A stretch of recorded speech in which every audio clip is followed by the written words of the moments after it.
sebenarnya seperti mana disampaikan bahwa digitalisasi ini adalah suatu keniscayaan. Semua kita sependapat dan memang itu harus mendukung untuk perubahan dari analog ke digital. Tidak bisa tidak, harus segera kita lakukan. Tinggal mengenai waktunya kapan. Nah, kalau kita bicara waktunya kapan ini ditetapkan dalam atau Undang-Undang Cipta Kerja yang sudah disahkan DPR, itu kan diberikan waktu 2 tahun sejak disahkan. Artinya dalam tempo 2 tahun ini yang namanya analog itu sudah di switch off, sudah dimatikan dan beralih ke digital. Nah, kekhawatiran kita apakah memang 2 tahun ini benar-benar bisa menjangkau seluruh Indonesia dari Sabang sampai Merauke termasuk ke pedesaan. Karena seperti kita ketahui masih banyak masyarakat kita yang tinggal di pedesaan, yang mana juga untuk digital itu belum bisa sampai ke tingkat pedesaan. Nah, ini yang perlu mungkin suatu tantangan, suatu kerja berat, baik dari pemerintah maupun daripada industri sendiri, ini bisa tercapai yang 2 tahun ini. Itu menurut saya. Oke, dalam 2 tahun begitu semoga bisa tercapai begitu ya Pak. Tapi tentunya juga pemerintah mendukung dalam hal ini nanti ada subsidi untuk tentunya alat set-up box begitu ya untuk yang masih warga Indonesia yang memiliki TV analog begitu untuk bisa dibagikan sekitar 6,7 juta rumah tangga kurang mampu. Nanti ada juga subsidi dari pemerintah. Menurut Anda juga seperti apa nantinya juga itu bisa membantu untuk peralihan dari analog ke digital Pak? Membantu menurut saya memang tentunya bisa membantu, tapi masih dalam masih kalau menurut saya secara pribadi meragukan itu. Kenapa?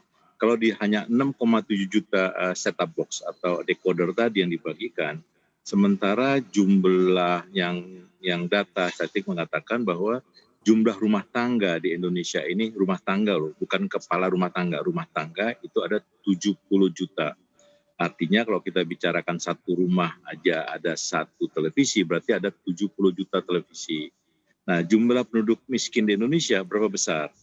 Nah, kalau kita mau bicara, kita ambillah katakanlah 40% aja yang tidak mampu dari 70 juta, itu jauh lebih besar dari 6,7 juta dekoder tadi. Nah, ini yang perlu dipikirkan.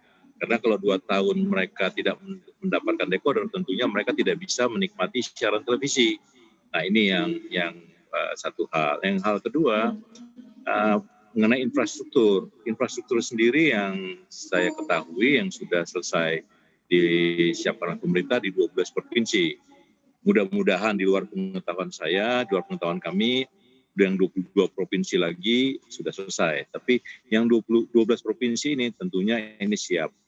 Ya, tinggal nanti dilihat sampai sejauh mana kesiapannya. Tapi yang bagaimana yang 22 provinsi lagi, nah ini juga suatu kendala lain yang mungkin harus juga dipikirkan bersama, baik pemerintah maupun industri penyiaran. Tentunya bagi industri penyiaran ini suatu pekerjaan berat karena kita harus melakukan suatu investasi yang besar di saat pandemi COVID-19 ini. Semua kita tahu bahwa dampak daripada COVID ini kan tidak hanya sebagai industri, tapi hampir semua industri termasuk televisi, termasuk penyiaran. Nah, kalau memang kita dipaksakan melakukan investasi dalam 2 tahun, memang ini agak cukup berat bagi industri penyiaran. Itu, gitu Mas.